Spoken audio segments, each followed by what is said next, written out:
Okay, स्वागत है दोस्तों आप लोगों का फिर से हमारे इस यूट्यूब चैनल पर। आज हम देखेंगे क्लास 11 केमिस्ट्री का 5th टॉपिक रासायनिक संयोजन के नियम, जिसको क्या बोलते हैं, laws of chemical combination. Clear है? इसके अंदर 5 से 6 नियम पढ़ेंगे। ठीक है, फर्स्ट नियम पढ़ेंगे 1.5.1 द्रव्यमान संरक्षण का नियम। सबसे पहले क्या पढ़ेंगे? द्रव्यमान संरक्षण का नियम। ठीक है, दूसरा पढ़ेंगे 1.5.2। नेक्स्ट पॉइंट पढ़ेंगे, नेक्स्ट वाला नियम पढ़ेंगे स्थिर अनुपात का नियम। स्थिर को निश्चित भी बोलते हैं। ठीक है, ये दो नाम से आएगा, स्थिर या निश्चित अनुपात का नियम।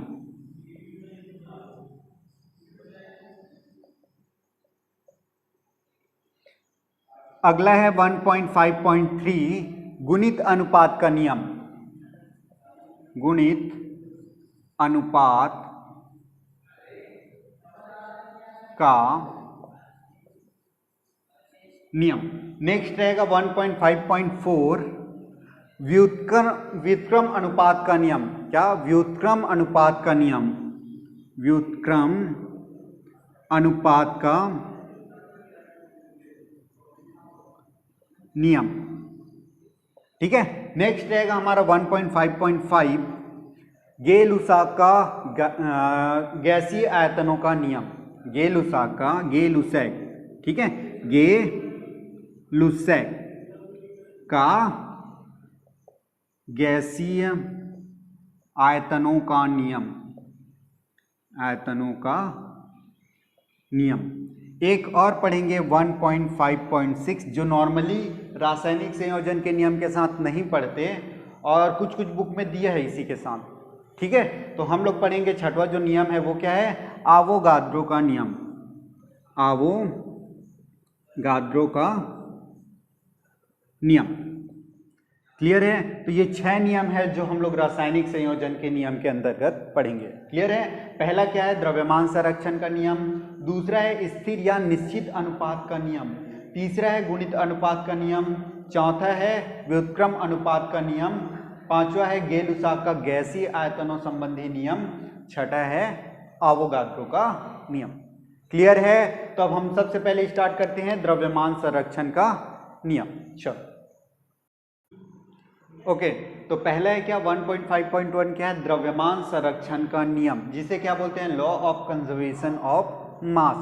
ठीक है, जिसको किसने प्रतिपादित किया था? आंतोइन लाउसिये ने प्रतिपादित किया था। कब किया था? 1789 में, 1789 में किया था। किसने? आंतोइन लाउसिये ने। जिसके अनुसार द्रव्यमान संरक्षण का नियम क्या होता है? द्रव्यमान संरक्षण का नियम होता है द्रव्यमान संरक्षित रहता है। सिंपल अगर बोले तो द्रव्यमान संरक्षित होता है। बोलने का मतलब क्या है? द्रव्यमान को ना तो हम उत्पन्न कर सकते हैं ना ही नष्ट कर सकते हैं। क्लियर है? द्रव्यमान को क्या हम ना तो उत्पन्न कर सकते हैं ना ही नष्ट कर सकते हैं। एक एग्जाम्पल के थ्रू समझते हैं। हमें H2O बनाना है, पानी बनाना है। ठीक है, तो किसकी मदद से बनाएंगे? H2 + O2 की मदद से बनाएंगे। क्या बनेगा?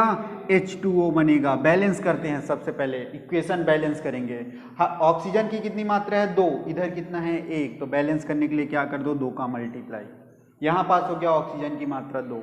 हाइड्रोजन की कितनी है? राइट हैंड साइड में 4 और लेफ्ट हैंड साइड में कितना है? 2, तो बैलेंस कर देते हैं, तो ये हो गया। ठीक है, हमने क्या बोला था? द्रव्यमान संरक्षण का नियम, द्रव्यमान ना तो नष्ट होता है ना ही उत्पन्न होता है। क्लियर है? बोलने का मतलब जो अभिक्रिया, ये अभिक्रिया दिखा रही है। अभिक्रिया के पहले इसको अभिकारक बोलते हैं। अभिक्रिया के पहले को क्या बोलते हैं? अभिकारक। और ये होता है अभिक्रिया के बाद, जिसको बोलते हैं उत्पाद।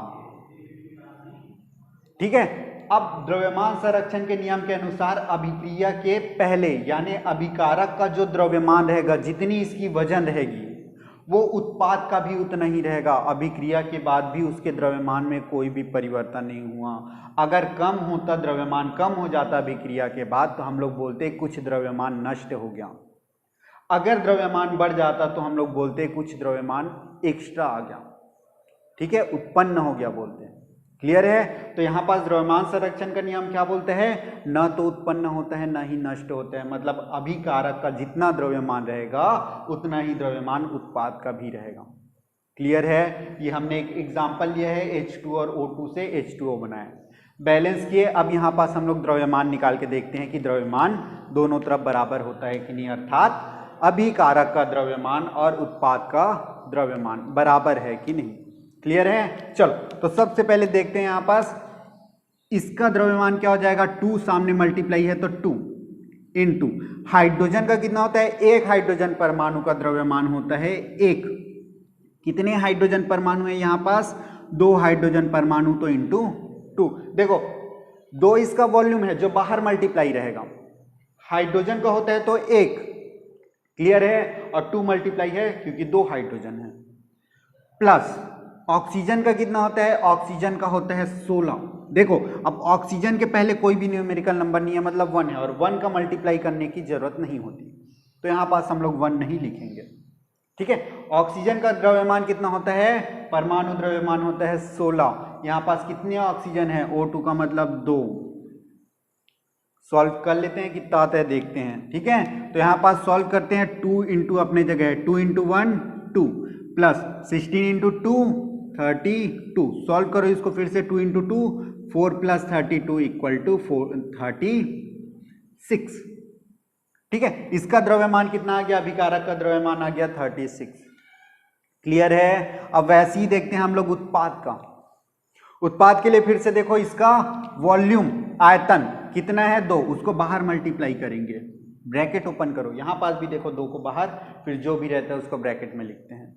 क्लियर है? हाइड्रोजन का कितना होता है, हाइड्रोजन का 1। कितना हाइड्रोजन है, 2 हाइड्रोजन है तो 2 का मल्टीप्लाई, हाइड्रोजन का खत्म हो गया यहाँ पास। प्लस ऑक्सीजन का कितना होता है 16, परमाणु द्रव्यमान ऑक्सीजन का होता है 16। बस अब इसको सॉल्व करना है।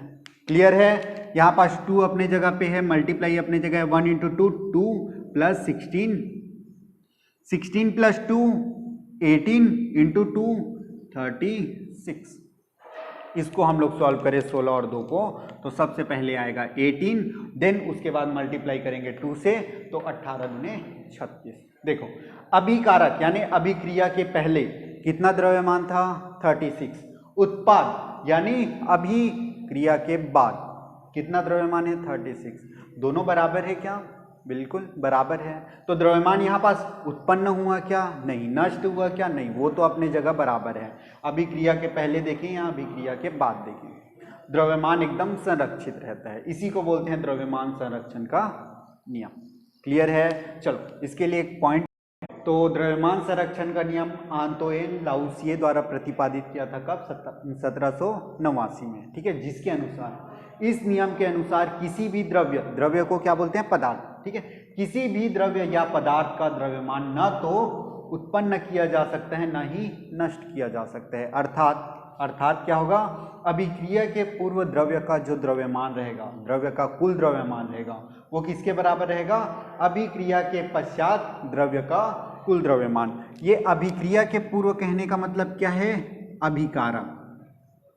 अभिकारक से है, और अभिक्रिया के पश्चात बोलने का मतलब किससे है, उत्पाद से है।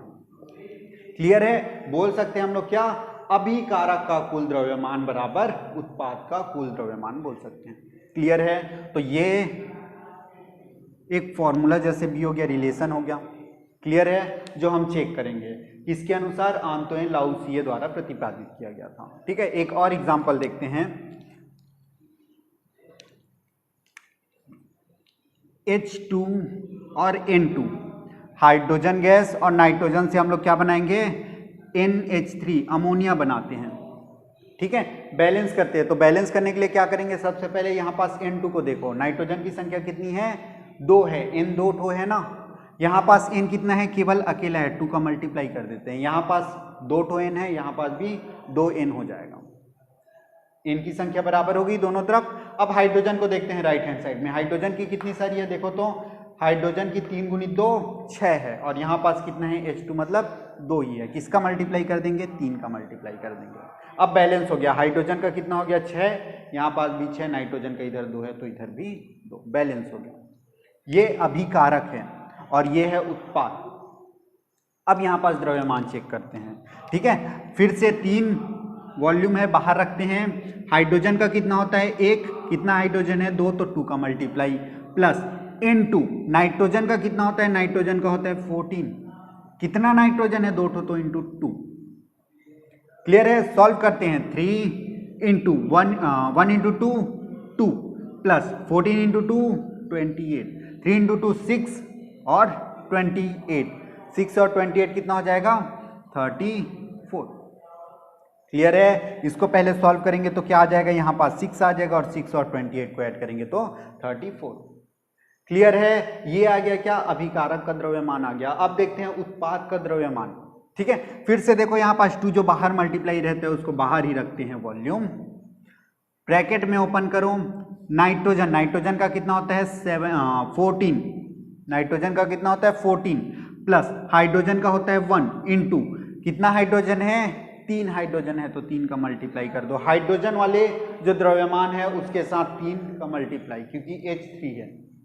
क्लियर है, इसको बस सॉल्व करना है। 2 अपने जगह, क्रॉस अपने जगह, 14 अपने जगह, प्लस 3 इंटू 1 3, 14 प्लस 3 क्या होता है 17 और 17 इंटू 2 34। देखो ये उत्पाद का द्रव्यमान है 34 और ये अभिकारक का द्रव्यमान है 34। दोनों के दोनों क्या है, बराबर होने चाहिए। देखो बराबर है यहाँ पर।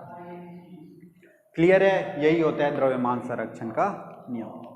एक और एग्जाम्पल लेते हैं, ठीक है, ये वाला समझ आ गया।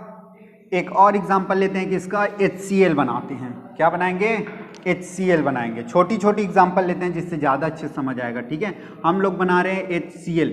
HCl बनाने के लिए क्या चाहिए, हाइड्रोजन चाहिए, जो किस रूप में रहता है, उपस्थित किस रूप में रहता है H2 के रूप में। और क्या चाहिए Cl, Cl भी रहता है Cl2 के रूप में, यहाँ पास ऐड कर दिया। H2 और Cl2 से मिलकर बनाएंगे क्या HCl। बैलेंस कर लेते हैं, क्लोरीन की कितनी मात्रा है, Cl की कितनी मात्रा है, Cl परमाणु की कितनी मात्रा है, Cl परमाणु की 2 ठो है। Cl परमाणु कितना ठो है 2 Cl। ये किससे बने हैं, Cl और Cl से मिलकर बना है। क्लियर है, चलो तो यहाँ पास कितने Cl है 2, तो इधर भी 2 का मल्टीप्लाई कर देते हैं। देखो Cl की मात्रा हो गई 2 दोनों तरफ, हाइड्रोजन की मात्रा इधर कितनी हो गई 2 और इधर तो पहले से 2 है, तो और बैलेंस करने की जरूरत है क्या, ये हो गया बैलेंस। 2 हाइड्रोजन इधर भी, 2 हाइड्रोजन उधर भी, 2 Cl इधर भी, 2 Cl उधर भी। क्लियर है, अब इसका द्रव्यमान निकाल लेते हैं। तो द्रव्यमान क्या होगा, हाइड्रोजन का कितना होता है, फिर से हाइड्रोजन परमाणु की 1 इंटू कितना हाइड्रोजन परमाणु है 2, तो 2 की मल्टीप्लाई प्लस अपनी जगह है। क्लोरीन की कितनी होती है, क्लोरीन की होती है 35.5। क्लियर है, क्लोरीन Cl परमाणु, खाली Cl परमाणु भस की अगर द्रव्यमान बात करें तो 35.5 होती है, जिसका मल्टीप्लाई कितने के साथ करेंगे 2 से, क्योंकि Cl 2 टाइम है, 2 बार। क्लियर है, वैसे इधर चलो इधर ही को पहले सॉल्व कर लेते हैं, ठीक है। 1 इंटू 2 2 प्लस 35 इंटू 35.5 इंटू 2, 35 का डबल कितना होगा 70 और आधा का डबल 0.5 मतलब आधा का डबल 1, 70 और 1 71। क्या क्यों, यहाँ पास 35.5 को 2 टाइम मल्टीप्लाई करना है तो 35 का डबल तो होता है 70 और ये 0.5 मतलब आधा का डबल कितना होता है 1, ठीक है। तो दोनों को जोड़ दिया 71, ये 71 और 2 73। क्लियर है, यहाँ पास भी सेम निकाल लेते हैं। देखो 2 फिर से वॉल्यूम बाहर रखो। हाइड्रोजन का कितना होता है 1 प्लस क्लोरीन का कितना होता है 35.5, 2 अपने जगह है, 35.5 को 1 से ऐड करेंगे कितना हो जाएगा 36.5, दोनों को मल्टीप्लाई कर दो, यहाँ पास मल्टीप्लाई रहते हैं। 36 का डबल कितना होता है 72 और हाफ का डबल कितना होता है 1, 72 एंड 1 73। आपको जैसे मल्टीप्लाई आता है आप कीजिए 36.5 को 2 के साथ। क्लियर है, अगर इसको सिंपल करना है तो 36 का पहले डबल निकालो तो ये होता है 72, आधा का फिर से डबल निकालेंगे तो आधा और आधा मिलकर क्या बन जाता है 1, दोनों को ऐड किए 73, ये 73 आ गया। क्लियर है, तो यहाँ पास देखो अभिकारक का द्रव्यमान है 73 और उत्पाद का क्या है 73। ऐसे कितने भी एग्जाम्पल ले लिए सभी में द्रव्यमान संरक्षित ही होने वाला है, मतलब अभिकारक का और उत्पाद का द्रव्यमान समान ही रहेगा। यही होता है द्रव्यमान संरक्षण का नियम, law of conservation of mass. Clear है, चलो तो ये तो हो गया 1.5.1। अब हम लोग नेक्स्ट देखते हैं। ओके, तो दूसरा क्या चीज है, स्थिर या निश्चित अनुपात का नियम, जिसको बोलते हैं लॉ ऑफ डिफाइनाइट प्रोपोर्शन। ठीक है, क्या होता है स्थिर या निश्चित अनुपात का नियम या लॉ ऑफ डिफाइनाइट प्रोपोर्शन। इसको किसने प्रतिपादित किया? सबसे पहले तो इसको प्रतिपादित किया है जोसेफ प्राउस्ट ने। कब प्रतिपादित किया? 1798 से 1804 के बीच में। ठीक है, 1798 से 1804 के ही बीच में जोसेफ प्राउस्ट द्वारा प्रतिपादित किया गया नियम स्थिर या निश्चित अनुपात का नियम क्या कहता है? स्थिर या निश्चित, नाम से समझ आ रहा है स्थिर, क्या चीज का स्थिर रहना चाहिए? किसी भी यौगिक, कोई भी यौगिक, कैसे भी रासायनिक यौगिक हो, किसी भी प्रकार से निर्मित करो, एक ही टाइप के यौगिक को निर्मित करने हैं। जैसे एग्जांपल में हमको H2O बनाना है। क्या बनाना है? H2O बनाना है। किसी भी विधि द्वारा हम लोग H2O बनाएंगे तो इसका जो अनुपात रहता है, अब अनुपात में बात करेंगे तो इसके परमाणुओं का अनुपात बोल सकते हैं या फिर इसके द्रव्यमान का अनुपात बोल सकते हैं, एकदम स्थिर ही रहेगा किसी भी विधि से। H2O कैसे भी बनाओ आप, या फिर H2O कहीं से भी फिल्टर करके ला सकते हो। ठीक है, प्योर H2O की बात कर रहे हैं। अब H2O जो हम लोग घर में जो यूज़ करते हैं टैप वाटर, उसको फिल्टर करके निकालेंगे H2O। वो बारिश की पानी आ रही है वहाँ से हम लोग निकालेंगे क्या? H2O। या किसी भी गड्ढे में है उसको फिल्टर करके निकाल लिए H2O। कहीं से भी किसी भी विधि द्वारा अगर H2O बना रहे हैं तो इसका जो अनुपात होता है, कौन सा अनुपात? दो अनुपात बोल सकते हैं। पहला हम लोग बोल सकते हैं इसके द्रव्यमान का अनुपात, किसके? हाइड्रोजन और ऑक्सीजन के द्रव्यमान का अनुपात एक आएगा, सभी जगह स्थिर रहेगा, कहीं किसी भी विधि से प्राप्त हो। या दूसरा बोल सकते हैं इनके परमाणुओं की संख्या का अनुपात, परमाणुओं की संख्या का अनुपात निकाल सकते हैं यहाँ पास, वो भी स्थिर ही रहेगा। जितना परमाणु यहाँ पास है उतना ही किसी भी विधि में निकालो, उतना ही परमाणु मिलेगा। जैसे ये वाला फिल्टर वाटर या टैप वाटर है तो हाइड्रोजन 2 ठो है, तो यहाँ पास बारिश के पानी में भी हाइड्रोजन की 2 ही मात्रा मिलेगी। और किसी गड्ढे के पानी को भी फिल्टर करेंगे वहाँ पास भी हाइड्रोजन की 2 ही मात्रा मिलेगी। ऑक्सीजन की बात करें सभी जगह एक एक ही मिलेगा। द्रव्यमान की बात करें तो यहाँ पास क्या हो जाएगा? हाइड्रोजन का 1 होता है, 2 हाइड्रोजन है तो 2 हो जाएगा अनुपात। ऑक्सीजन का होता है कितना? 16। इसको सरल करेंगे क्या आ जाएगा? 1:8। टैप वाटर यूज किया तो उसके द्रव्यमान का अनुपात आएगा 1:8। और बारिश के पानी भी यूज करेंगे तब भी 1:8 ही आएगा। या फिर कहीं भी किसी गड्ढे, नाले, तालाब वगैरह कहीं से भी लाएंगे तो उसके भी पानी यानी H2O के द्रव्यमान का अनुपात होगा 1:8। क्लियर है? यही होता है स्थिर या निश्चित अनुपात का नियम। किसी भी एग्जाम्पल, H2O जरूरी नहीं है, HCl कहीं से भी बनाएं, NH3 कहीं पास बनाएं, ये तीनों एग्जाम्पल अभी प्रीवियस वाला में देखे हैं। ठीक है, H2O के बारे में देखे थे, HCl के बारे में देखे थे, NH3 के बनाने का तरीका देखे थे तीनों का, कैसे कैसे बना था, H2O कैसे बना था, HCl कैसे बना था और NH3 कैसे बना था। एक मेथड पढ़े थे वहाँ पास। ठीक है, बनाने की विधि एक तो बस देखे थे, सिंपली H2 और O2 को ऐड किए H2O मिला। यहाँ पास H2 और Cl2 को ऐड किए HCl मिला, और N2 और H2 को ऐड किए NH3 मिला था। प्रीवियस वीडियो में आप देख लीजिए। क्लियर है? वैसे किसी भी विधि से हम लोग H2O का निर्माण करेंगे तो उसके द्रव्यमान या फिर इसके परमाणुओं का जो अनुपात होता है वो स्थिर ही रहेगा, चाहे किसी भी विधि द्वारा निर्मित कर लें। क्लियर है? वैसे ही इसके बारे में भी बोल सकते हैं HCl और अमोनिया के बारे में, NH3 के बारे में। ठीक है, तो इसके लिए प्रॉपर पॉइंट लिख देता हूँ निश्चित अनुपात का नियम के बारे में। क्लियर है? चलो ओके, तो 1.5.2 क्या पढ़े थे? अब भी पढ़े देखे हैं स्थिर या निश्चित अनुपात का नियम, जिसको बोलते हैं लॉ ऑफ डिफाइनाइट प्रोपोर्शन। ठीक है, इसके अनुसार क्या बताया अभी? किसी भी रासायनिक विधि का संगठन निर्माण विधि पर निर्भर नहीं करता। ठीक है, निर्माण विधि पर निर्भर नहीं करता, अर्थात किसी भी यौगिक में उनके तत्वों का अनुपात हमेशा समान रहता है। तत्वों का अनुपात समान रहेगा चाहे वह किसी भी विधि से निर्मित हो। एग्जाम्पल में हम लोग लिए थे क्या? H2O लिए थे। क्लियर है? तो वही वापस से लेते हैं। H2O बनाएंगे तो इसका जो अनुपात क्या आएगा? H2O का अनुपात देख लेते हैं। हाइड्रोजन का अनुपात कितना रहेगा? हाइड्रोजन तत्व कितना, तो यहाँ पास हाइड्रोजन का परमाणु है 2 है तो 2। ऑक्सीजन का कितना है? 1 तो 1। किसके अनुसार? परमाणु संख्या के अनुसार।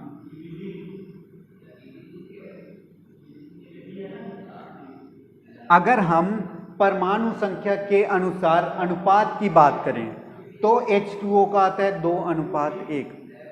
यही अगर हम लोग द्रव्यमान की बात करते हैं तो हाइड्रोजन का द्रव्यमान कितना होता है? 1। 2 हाइड्रोजन है तो इसका हो जाएगा 2 अनुपात। ऑक्सीजन का अनुपात कितना होता है, सॉरी ऑक्सीजन का द्रव्यमान कितना होता है 16। अगर इसको थोड़ा सा सरल करेंगे तो ये आ जाएगा 1:8। 2 से डिवाइड कर सकते हैं, क्लियर है। इसको 2 से डिवाइड करेंगे तो ये क्या हो जाएगा 1 और ये हो जाएगा 8। ये कैसा वाला किसके अनुसार निकला, द्रव्यमान, परमाणु के द्रव्यमान के अनुसार निकला, परमाणु द्रव्यमान के अनुसार, क्लियर है। तो H2O हम किसी भी विधि से निर्मित करें, यहाँ पास क्या लिखा है, किसी भी विधि से निर्मित किया गया हो, कोई भी विधि, हम लोग फिल्टर कर रहे हैं या फिर बॉईल कर रहे हैं, फिल्टर करके H2O बस को अलग निकाल रहे हैं, किसी भी कहीं भी जगह के पानी को, ठीक है, गंदा पानी है वहां से H2O बस को फिल्टर करके बाहर कर रहे हैं, तो उसका अनुपात आएगा 2:1। कब, जब हम उसकी परमाणुओं की संख्या की बात करें। हर एक जगह के पानी का 2:1 ही आएगा अगर परमाणु संख्या की बात करें तब। और 2:16 यानी 1:8 कब आएगा अगर हम बात करें परमाणु द्रव्यमान के अनुसार तब, क्लियर है। तो ये क्या होता है, स्थिर या निश्चित अनुपात का नियम, जिसके अनुसार से किसी भी यौगिक को कैसे भी निर्मित करें। एग्जाम्पल के लिए H2O लिए हैं, जिसको किसी भी विधि से निर्मित करें, इसका अनुपात आएगा 2:1 ही आएगा अगर परमाणु संख्या को देखें तो, नहीं तो आएगा 1:8 जब हम लोग इसके द्रव्यमान के अनुपात को देखेंगे तो, क्लियर है। तो यही होता है स्थिर या निश्चित अनुपात का नियम, जिसको जोएस प्राउस्ट ने किया था, प्रतिपादित, क्लियर है, जिसको इंग्लिश में बोलते हैं लॉ ऑफ डेफाइनाइट प्रोपोर्शन, क्लियर। चलो, तो ये हो गया हमारा 1.5.2। अब तीसरा नंबर पढ़ते हैं।